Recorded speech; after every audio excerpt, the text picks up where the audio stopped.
The first thing he noticed wasn't the sound. It was the way she slammed the door behind her like something was right on her back. Eli froze.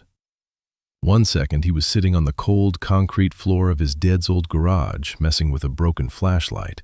The next second, a woman was inside, breathing like she had been running for her life, eyes wide, scanning every corner like she didn't trust the walls.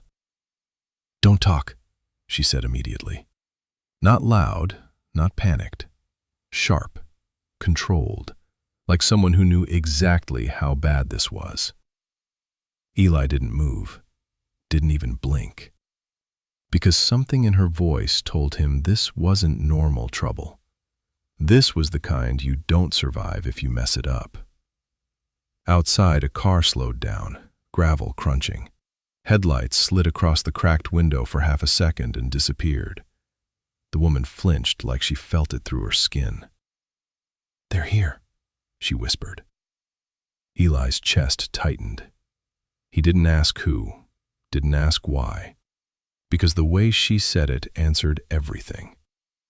She turned to him, finally really looking at him now, taking him in fully. 13, thin, hoodie too big, hands slightly shaking. "You're alone?" she asked. Eli nodded. "My mom's at work," he said quietly. Her jaw tightened for just a second, like she was calculating something fast, something dangerous. Then she stepped closer. "If they find me here," she said, lowering her voice even more, "they won't ask questions. They won't care that you're a kid." A pause. "They'll kill us both." Silence dropped heavy. Not the normal kind. The kind that presses on your chest. Eli swallowed. His dad's voice hit him out of nowhere, clear like he was standing right behind him. "If you can help someone and you don't, that stays with you." Eli looked at the door, then at her, then back at the door. Another car, slower this time. Engines idling somewhere down the street, searching. He felt it in his stomach before he understood it. This wasn't random. They were looking for her. "I can hide you," Eli said. The words came out before he had time to stop them. The woman stared at him, like she didn't expect that, like she didn't believe it. "You don't even know who I am," she said. Eli shook his head. "Doesn't matter." That wasn't bravery. That was instinct. And maybe something broken inside him that didn't know how to walk away. For a second she hesitated. You could see it. Trust versus survival. Then a door slammed outside. Voices, not loud. Worse. Calm. Eli felt something shift inside him. Decision made. "Come on," he said quickly. He moved toward the back of the garage, pushing aside an old wooden shelf, revealing a narrow space behind it, barely visible unless you knew it was there. His dad built it years ago. "Hide things no one should find," he used to say. Eli pulled it open. Dark, tight, invisible. "Hurry!" She didn't argue this time, slipped inside without a word. Eli pushed the shelf back into place just as footsteps hit the outside of the garage. Slow, measured, not guessing, knowing. A shadow crossed the door, then another, then a hand hit the handle. Eli's heart slammed hard enough it felt like it would give him away. The handle moved, once, twice, then a voice, low, cold. "Check inside." Eli stood in the middle of the garage, alone, waiting. And for the first time that night, he realized he had just stepped into something that wasn't going to end quietly. The handle didn't move right away. It just sat there, like whoever was outside was listening first. Eli forced himself not to breathe too loud, not to shift, not to look at the shelf. Footsteps behind the door, 2 of them, maybe 3. "You sure?" one voice said, low, muffled. She came this way, another replied. Calm, too calm. We saw her cut through the yard. Silence again. Then a slow creak. The door opened. Cold air rushed in instantly, dragging snow and night with it. Eli didn't move, didn't step back, didn't speak. 2 men walked in, black jackets, gloves, and masks. Not cheap ones, clean, tight. No faces, no eyes you could read, just black. They didn't rush, didn't shout. They walked like they owned the space already, like this was routine, like finding people was something they did often. Eli felt his hands start to shake. He shoved them into his hoodie. Too late to act normal now. One of them looked at him, head tilted slightly, studying. "You live here?" he asked, voice flat. Eli shrugged. "Sometimes." That wasn't a lie, not really.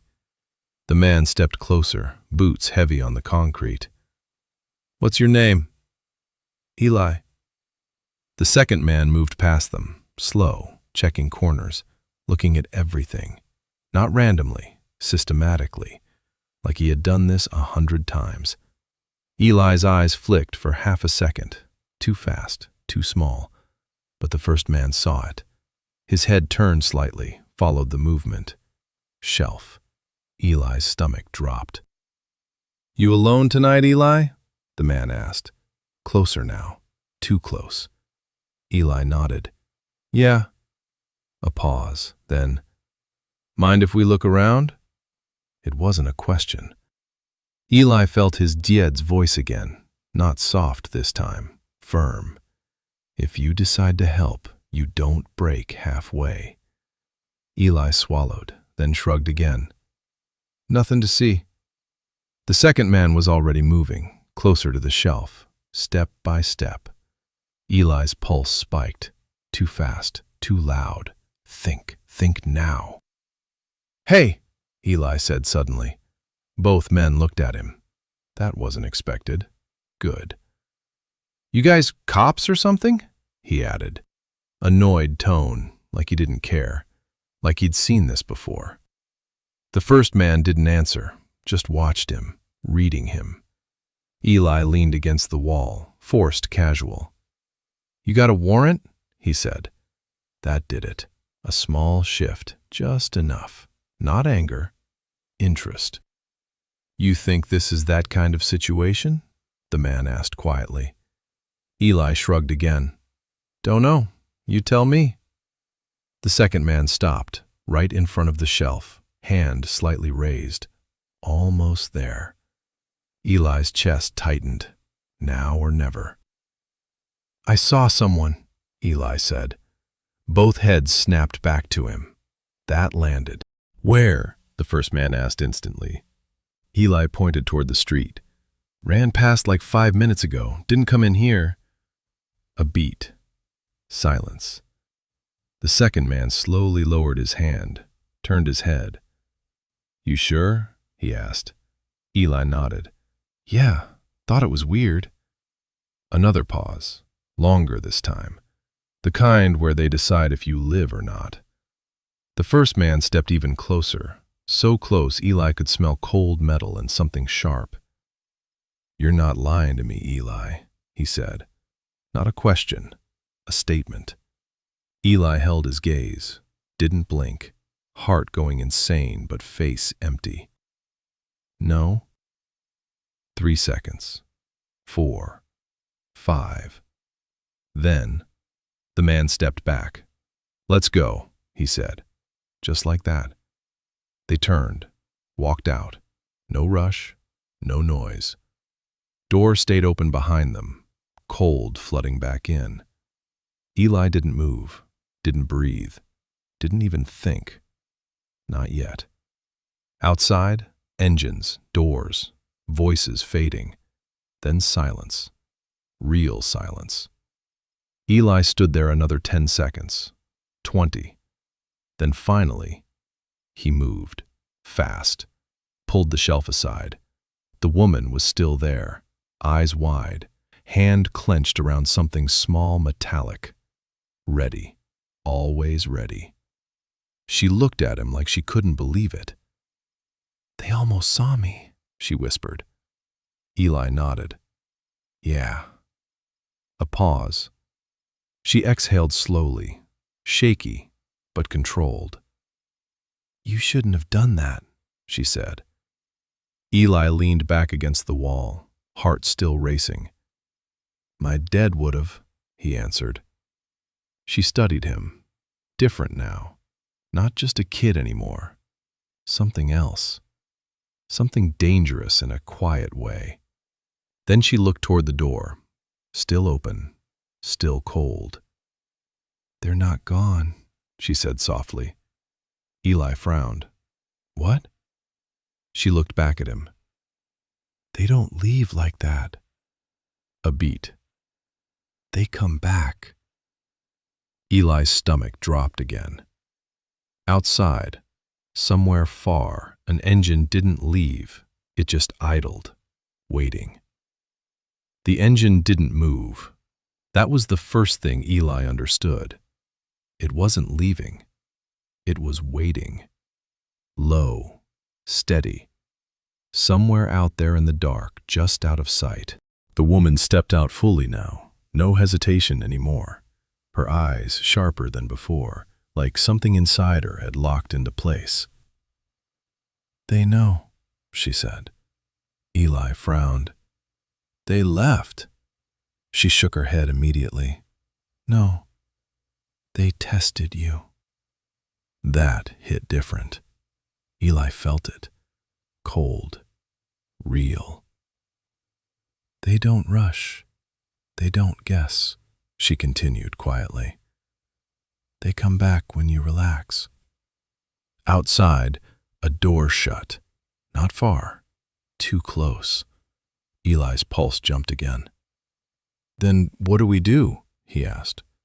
She looked around fast, scanning exits, walls, space, distance, angles, not panic, calculation. "Is there another way out?"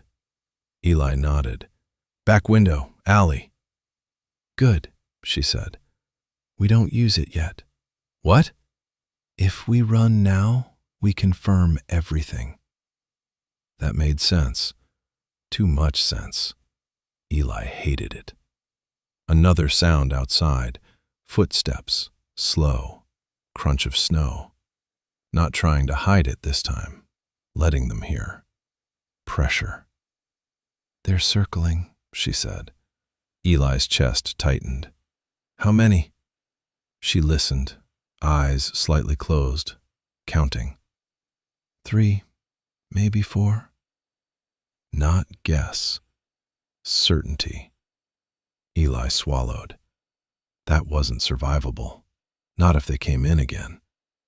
She reached into her jacket and pulled something out, small, black. Not a phone, not exactly. Eli stared. "What is that?" She didn't answer, just looked at it for a second like it weighed more than it should. Then at him.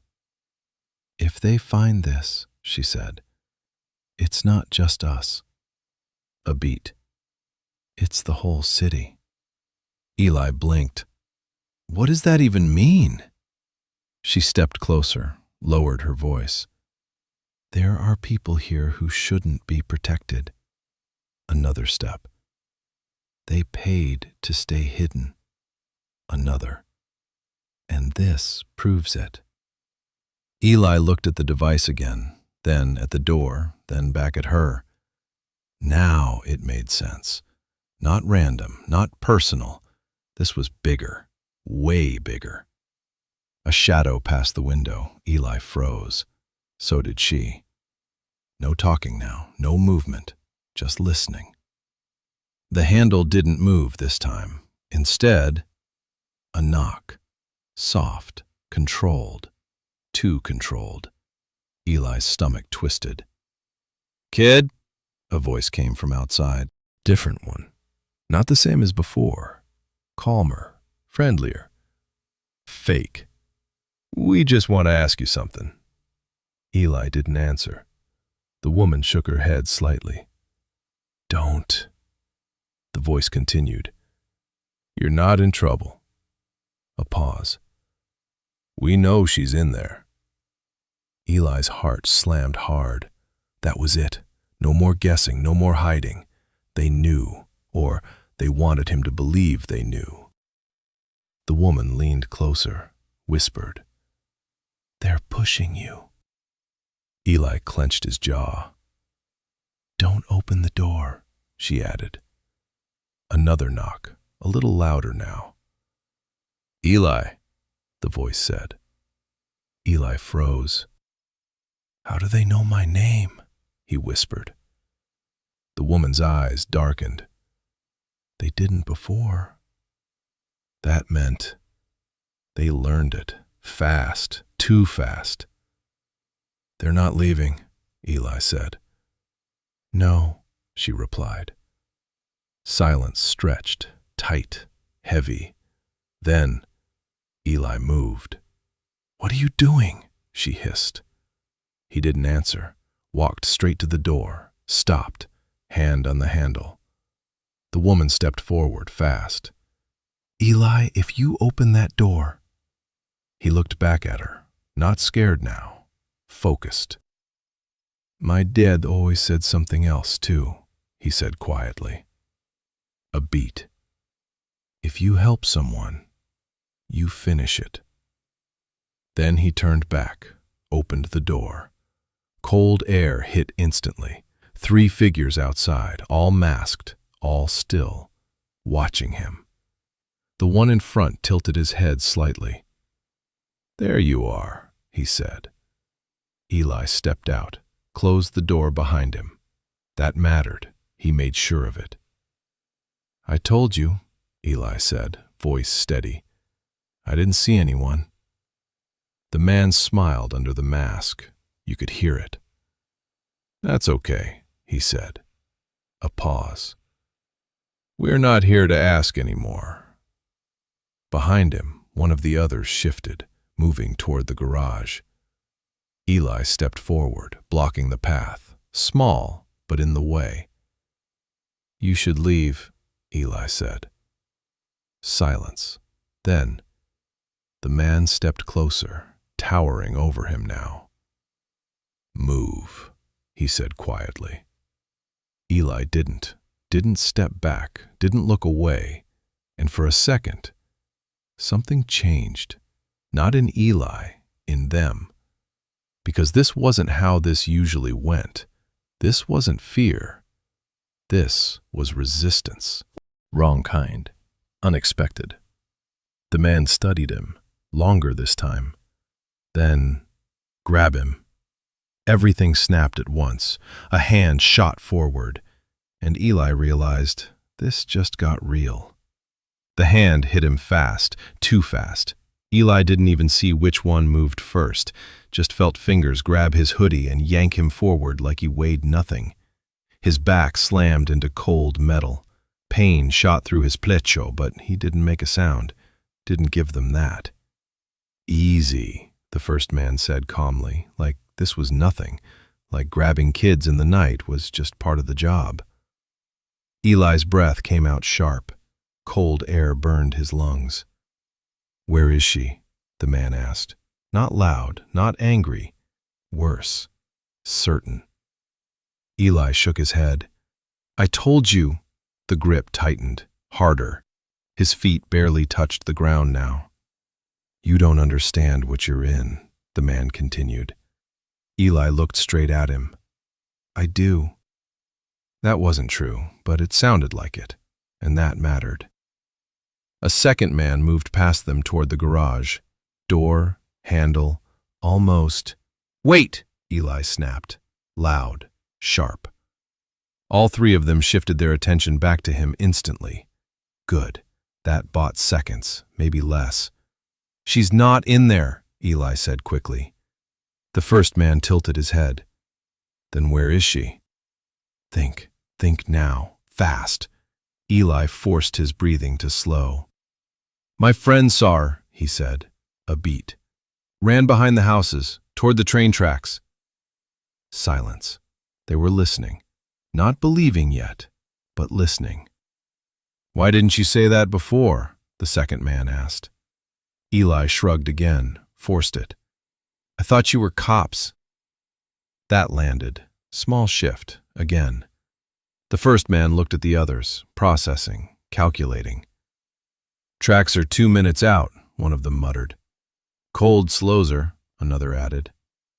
The first man looked back at Eli, long, hard, like he was trying to see through him. Then he dropped him. Eli hit the ground, hard, air knocked out of his chest. He stayed down, didn't move too fast, didn't show relief. The man stepped closer one last time. "If you're lying," he said quietly, "you won't get a second chance." Eli nodded, didn't speak, didn't need to.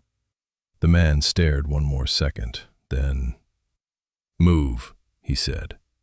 And just like that, they turned. Fast now, purpose, gone. Boots crunching through snow, doors, engines. This time, they actually left. Sound fading, distance growing. Eli stayed on the ground, breathing. 1, 2, 3 seconds. Then he got up, ran, inside, shut the door, locked it. Hands shaking now, no control anymore. He pulled the shelf aside, fast. "She's gone," he said. But she wasn't.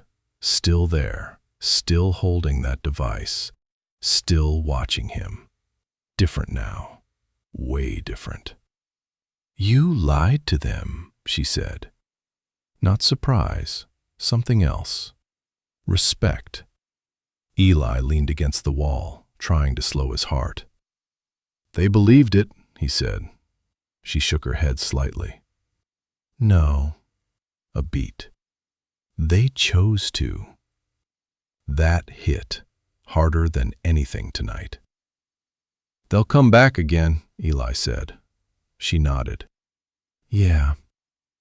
Silence filled the garage again, but now it felt different. Not hiding anymore, counting time. She stepped out fully now, no more staying hidden, no more pretending this might pass. "We're out of time," she said. Eli looked at her.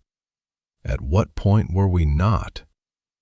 For the first time, she almost smiled. Small, barely there. Then she looked at the device in her hand again, thumb hovering over it. "This was supposed to stay hidden," she said quietly. A beat.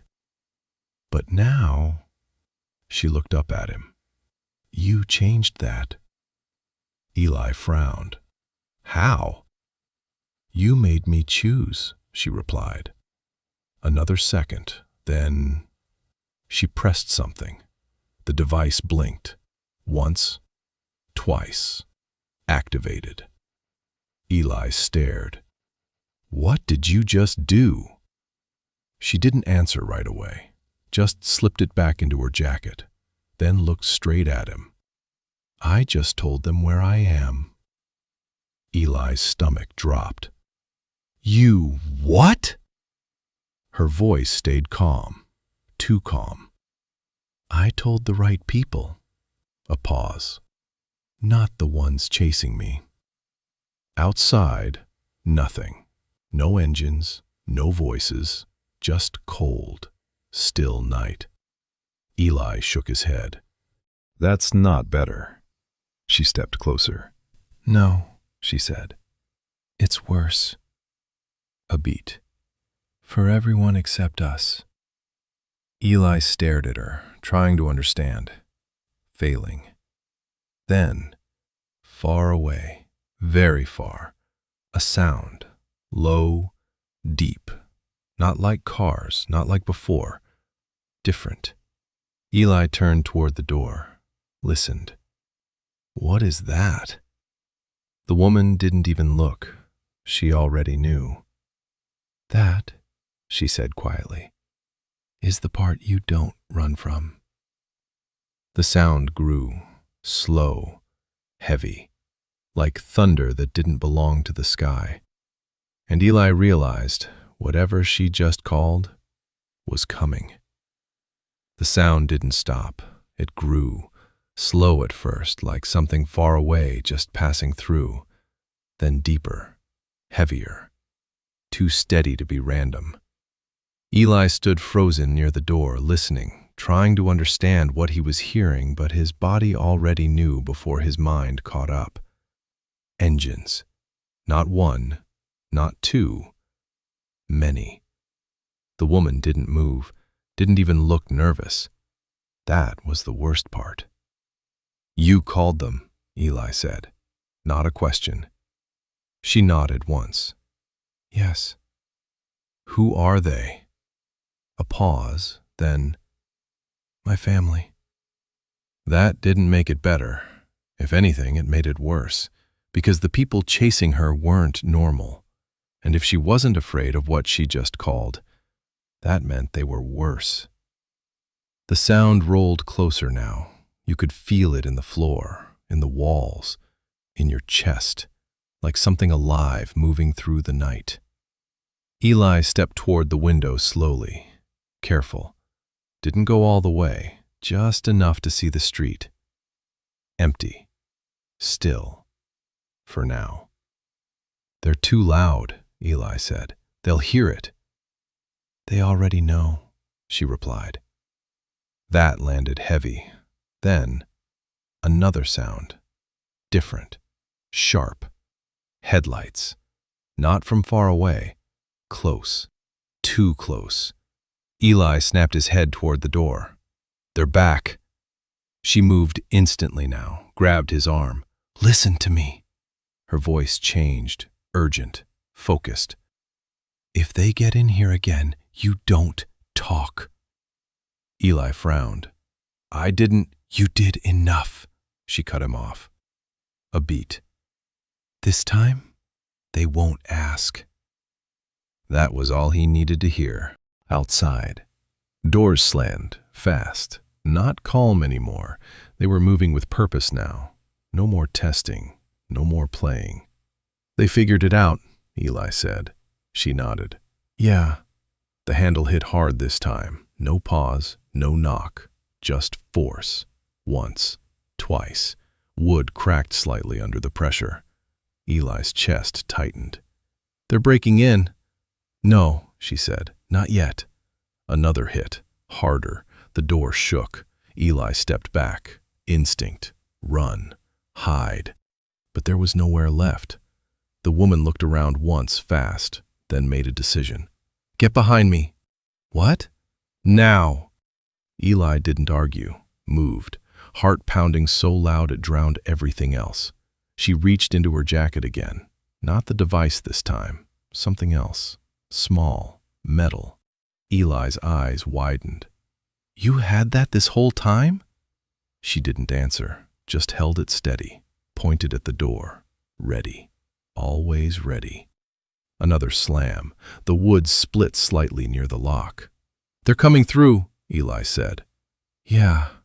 Her voice didn't shake, not even a little. "Stay low," she added. Eli crouched, breathing fast, cold air cutting his lungs. This was it. This was where it ended. Not with noise, not with chaos, just a final hit. The lock cracked, half broke. One more and then everything stopped. Mid-motion, mid-breath, mid-impact. Silence. Instant. Wrong. Eli blinked. "What?" No answer. From her, from outside. Nothing. Then, a new sound, closer than anything before. Not one engine, hundreds, all at once. The ground vibrated, windows rattled, the air itself shifted. Eli's head snapped toward the street again. "What is that?" She lowered the weapon slightly, not relaxed, but certain. "They're here." And then, outside, voices, not shouting, not panic. Orders, controlled, heavy, the kind that don't need to be loud. Boots on snow, many, too many. The men at the door didn't hit it again, didn't move. didn't speak, because now they weren't the ones in control anymore. Eli slowly stood up, heart still racing. "What did you bring here?" he whispered. The woman looked at the door, then at him, and for the first time, there was something like calm in her eyes. "I told you," she said quietly. "My family doesn't say thank you quietly." Outside, engines kept rolling in, one after another, filling the street, and Eli realized this wasn't help. This was something else entirely. The door didn't break. It didn't need to anymore, because whatever was outside just replaced the danger with something heavier. Eli stepped closer, slow, careful, every instinct telling him not to open it. But the silence out there wasn't empty. It was controlled, the kind that waits. The woman didn't stop him, didn't warn him. That was new. "Open it," she said quietly. Eli looked at her. "You sure?" A small nod. That was all. Eli reached for the handle, his hand still shaking. Not from cold anymore, from everything. He turned it, slow. The door opened, and the first thing he saw, boots, rows of them, black, still. Snow around them untouched, like nobody dared move without permission. Eli's eyes lifted, higher. Leather, patches, dozens, then more, then more. It didn't stop. The entire street was filled. Bikes lined up in perfect order, engines low, not roaring anymore, just breathing like something alive waiting for a signal. Men standing beside them, not loud, not chaotic, watching, all of them, watching this garage, watching him. Eli froze. He couldn't even count them. There were too many, way too many. No one spoke. Not yet. Then, one man stepped forward, older, gray in his beard, presence heavy without trying, the kind of person you feel before you understand. His eyes moved past Eli, straight inside, locked on her. Everything else disappeared in that moment, not for Eli, for them, for everyone. "She's alive," someone behind him said quietly. Not surprise, relief, real. The man stepped closer, stopped right at the edge of the doorway, didn't cross it, didn't need to. "You took your time," he said. Not anger, not blame, just wait. The woman stepped forward, past Eli now, into the doorway. "I didn't have a choice," she replied. A pause, then, "They found me first." That changed something. You could feel it ripple, small, but real. The man's eyes shifted, not to her, to Eli. And suddenly, all of it focused on him. Every rider, every stare, every second of silence. Eli felt it hit him like pressure, heavy, unavoidable. He didn't step back, didn't move, didn't even understand why. The man studied him, long. Then, "This him?" he asked. The woman nodded. "Yes." Another pause. Then she added, "He didn't run." That mattered, more than anything else said so far. The man looked back at Eli, different now. Not just seeing a kid, measuring, understanding. Eli swallowed. "What's going on?" he asked. No fear in his voice, just truth. The man almost smiled. Almost. "You stepped into something bigger than you," he said. A beat. "But you didn't step out." Behind him, one of the riders moved, then another. Then, suddenly, all of them shifted slightly. Not chaos, not movement, alignment. Like one thing adjusting. Eli felt it, didn't understand it, but felt it.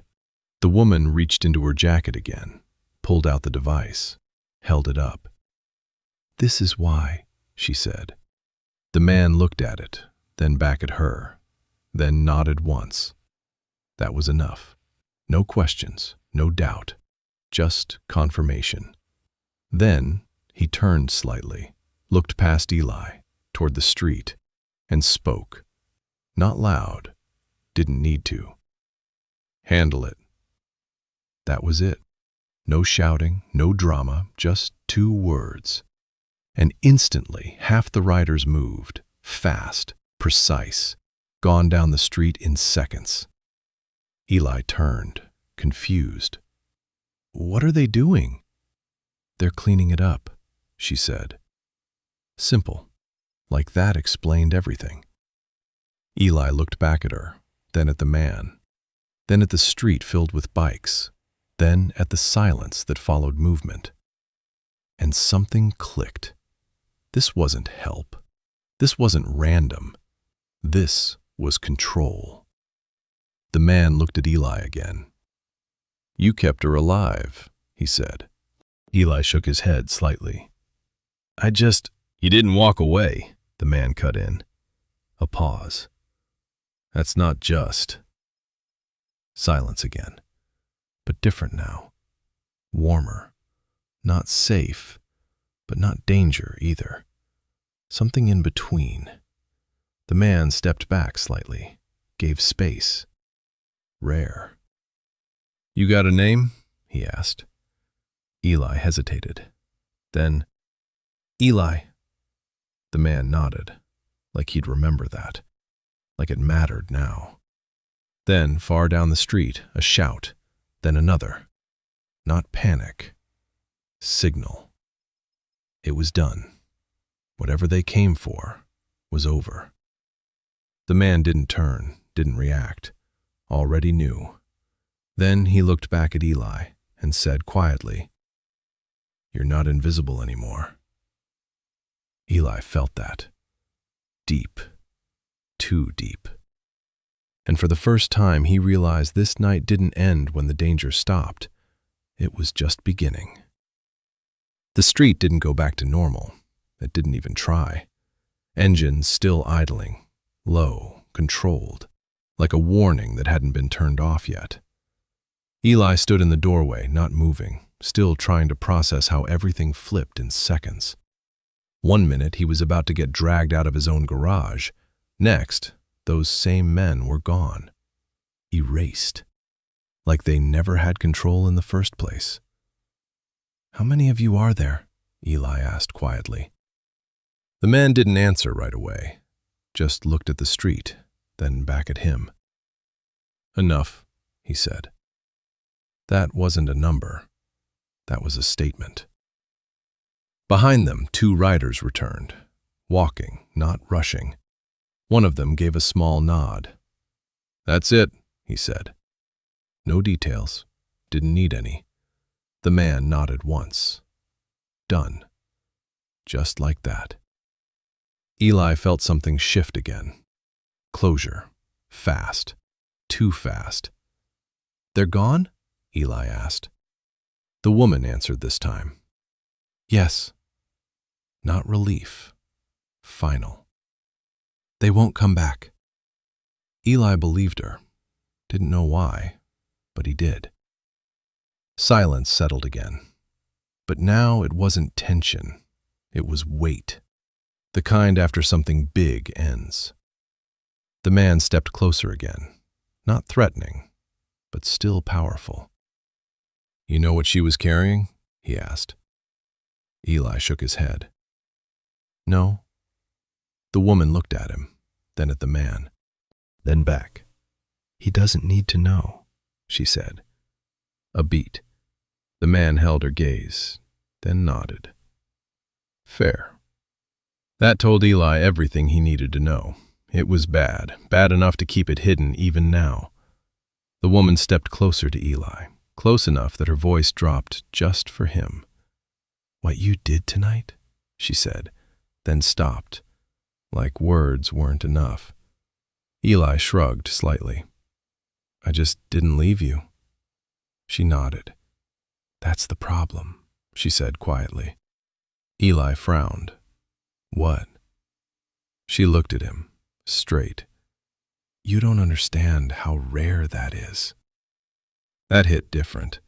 Eli didn't answer, didn't know how to. The man turned slightly, looked at the riders, then back at Eli. "You got family?" he asked. Eli hesitated. "My mom?" "Where?" "Work, night shift." "What time she gets back?" "Morning."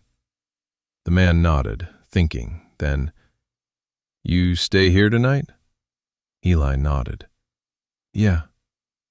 Another pause. Then the man made a decision. "You're not staying alone." Eli blinked. "What?" The man didn't explain, just looked at two riders. A small movement. That was enough. They stepped forward, quiet, respectful, positioned themselves nearby, not crowding, not invading, just there, watching, guarding. Eli looked between them, confused. "You don't have to—" "We do," the man said. Simple, no argument allowed. Eli opened his mouth, closed it again, didn't push it. The woman watched him carefully. Then she reached out, slow, placed something in his hand. Eli looked down. The device, the one everything was about. His eyes snapped back up. "What are you doing?" "Trusting you," she said. Eli shook his head immediately. No, take it back. I don't want—" "You already have it," she said. A beat. "You just don't know how much." That landed heavy. Eli looked at the device again, then back at her. "What do I do with it?" She leaned closer, whispered.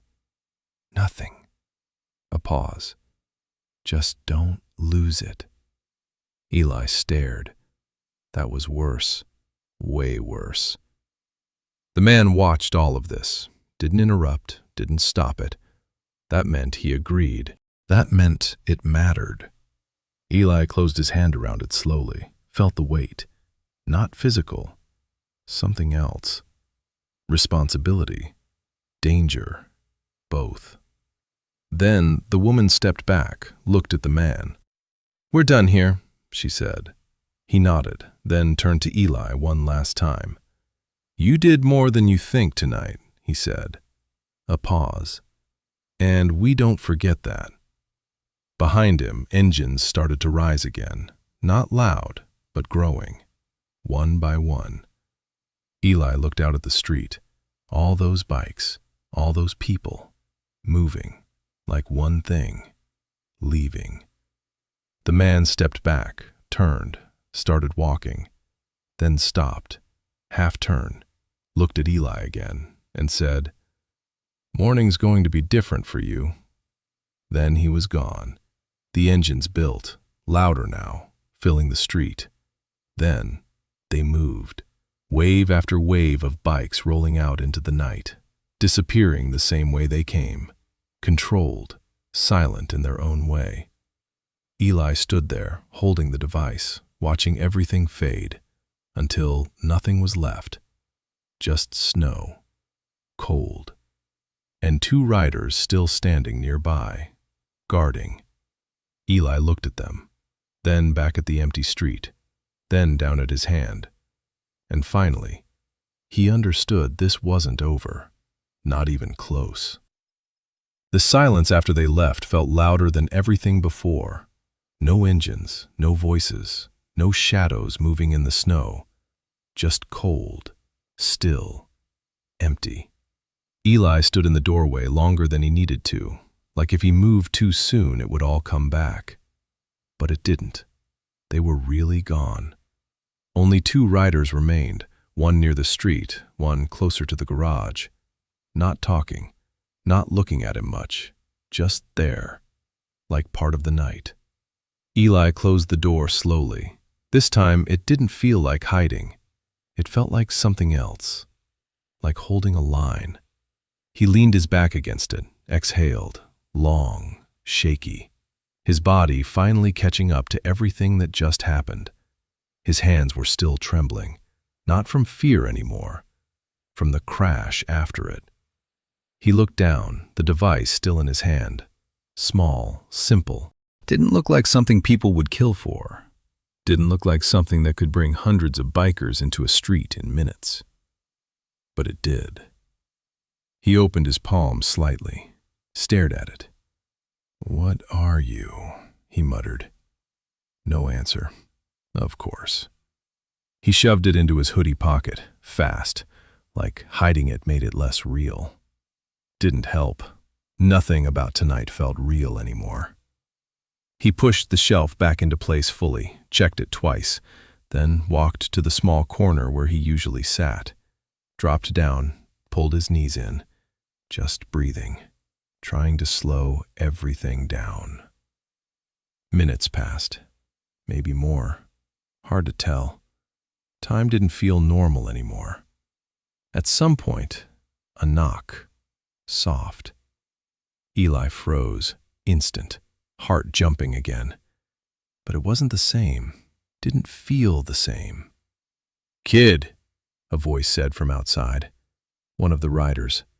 Eli stood up, walked to the door, opened it slightly. The rider looked at him. No mask. Older. Calm. "You good?" he asked.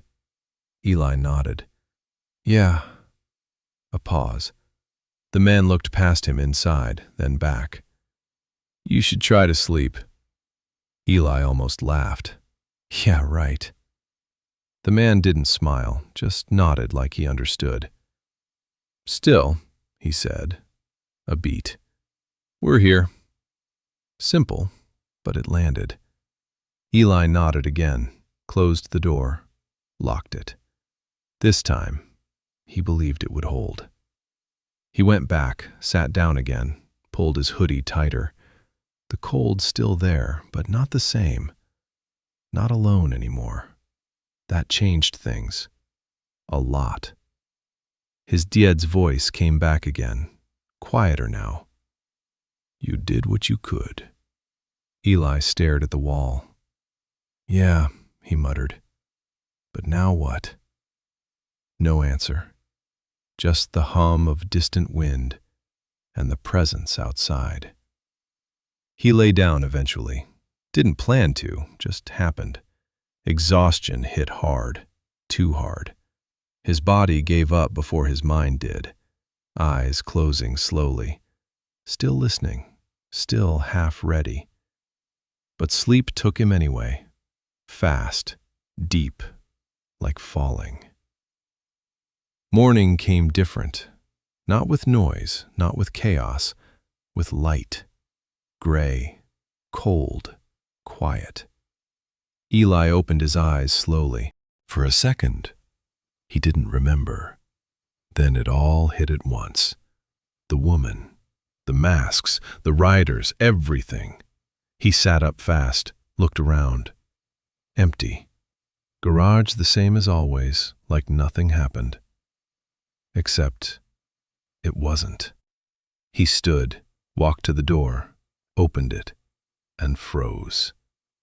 The street wasn't empty, not even close. Bikes, rows of them, more than before, parked, perfect, silent. People standing around, not moving much, not loud. Waiting. Watching. The two riders from the night still there, plus dozens more now. Eli stepped out slowly. "What is this?" No one answered right away. Then a familiar voice behind him. "You made it through the night." Eli turned.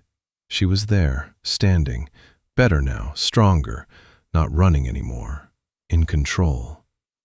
He frowned. "I thought you left." She shook her head slightly. "Not yet." A beat. "Not until this is finished." Eli looked around again. All those people, all those bikes, all that silence. "What's happening?" he asked. She stepped closer, then said quietly, "They're here for you." Eli blinked. "What?" Before she could answer, engines started again, one by one, building rising, and something big was about to happen. The engines didn't explode. They built, slow, heavy, controlled, one after another like a signal passing through the street.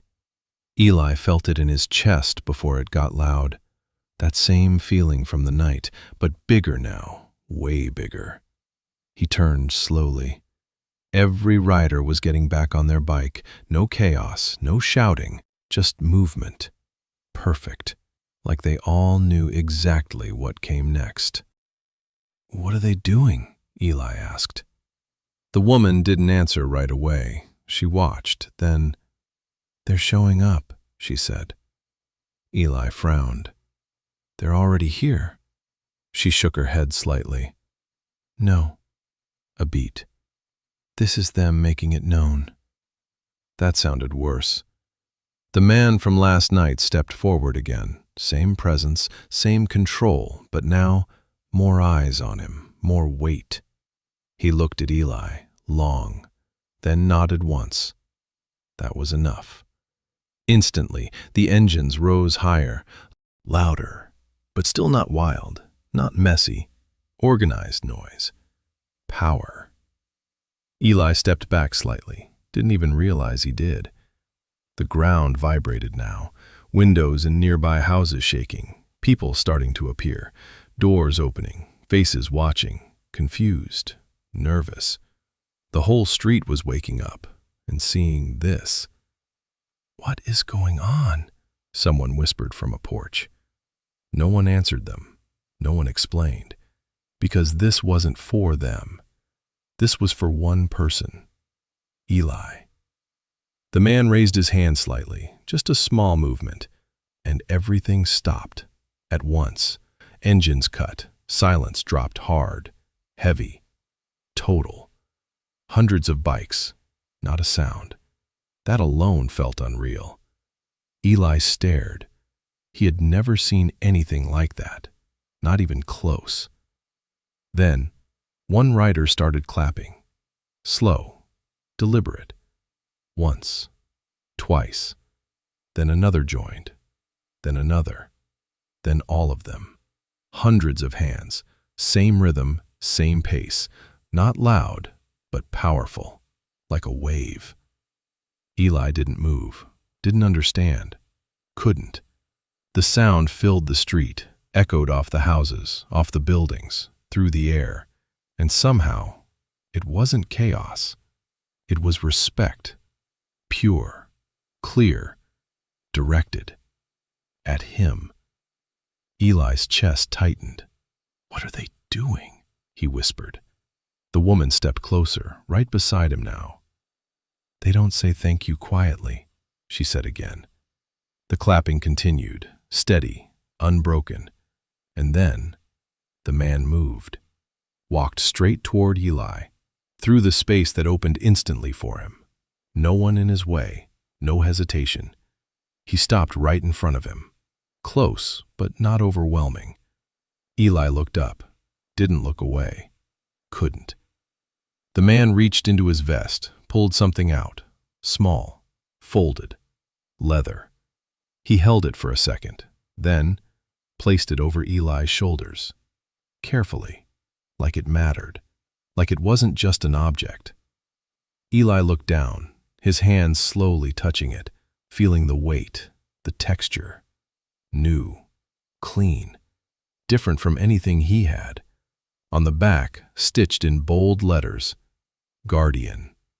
Eli's breath caught. "I can't," he started. The man shook his head slightly. "You already did," he said. Simple. Final. Eli looked at him, confused, overwhelmed. "I didn't do anything," he said.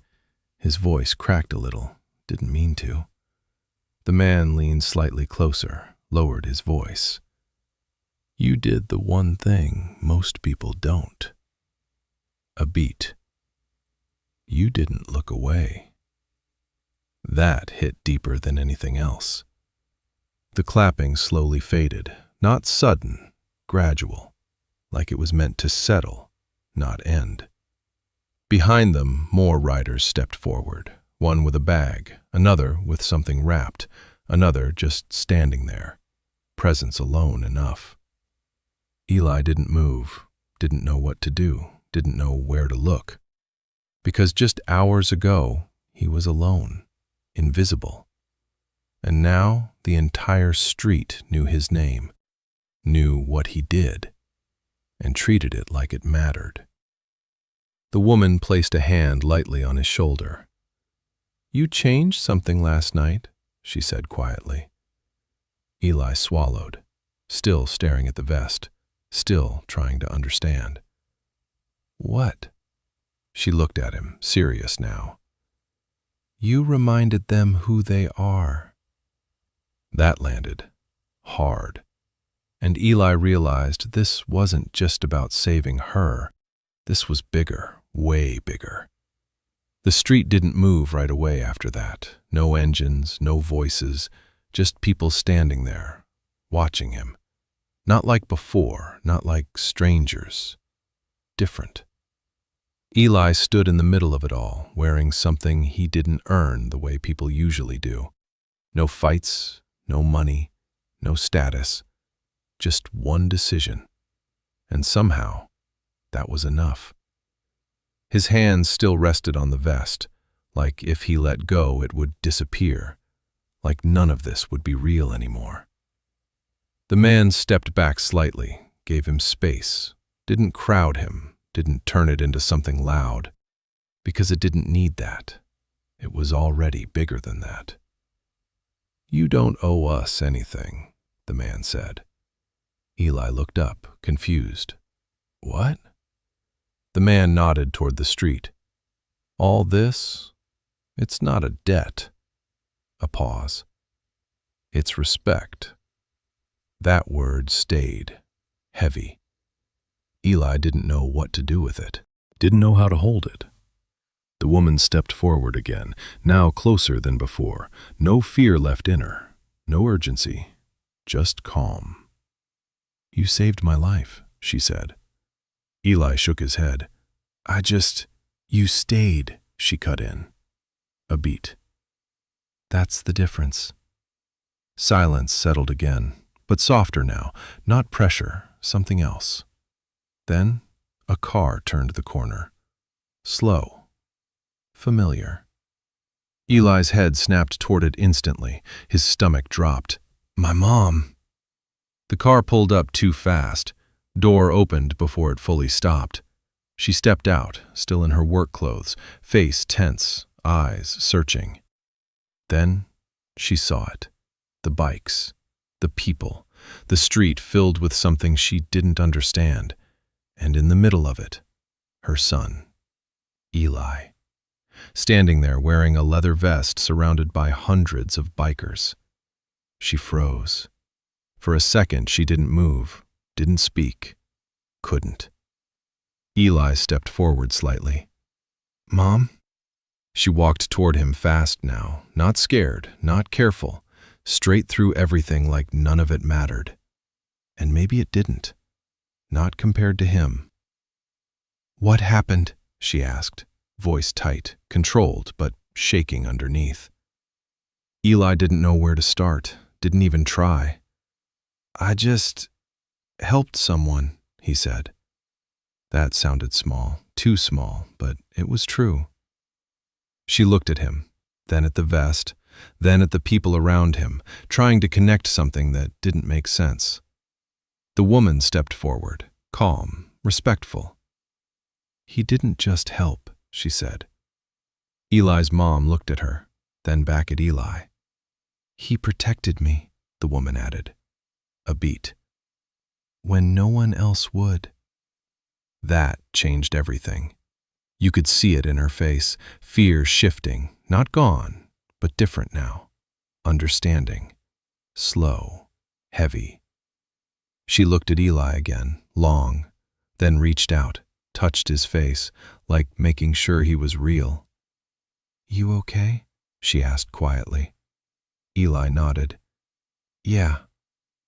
She exhaled, finally, tension breaking just a little. Then the man spoke again, not loud, but enough. "Your son did something most people don't," he said. Eli's mom looked at him, didn't interrupt. "He chose right when it mattered," the man continued. A pause. "And that doesn't go unnoticed." Silence.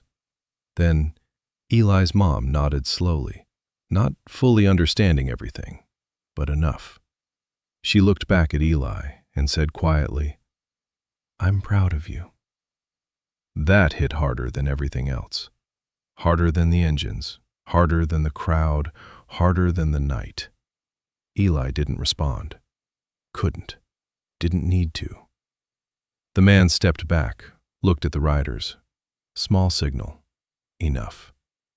Engines started again, one by one, building. This time, not heavy, not threatening, just movement. Departure. The woman gave Eli one last look, something like gratitude, something deeper, then turned, walked away, joined them.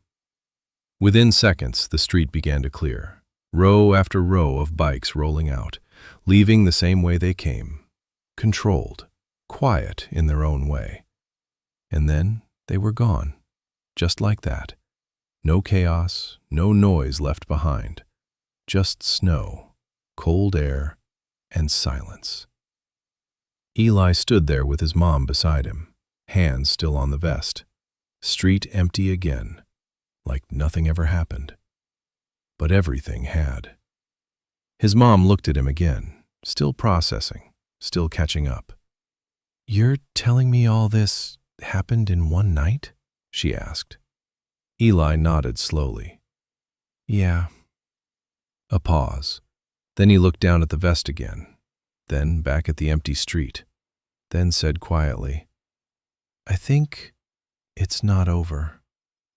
His mom followed his gaze, didn't fully understand, but she didn't argue, because something had changed, not around them, in him. And that kind of change doesn't disappear when the street goes quiet.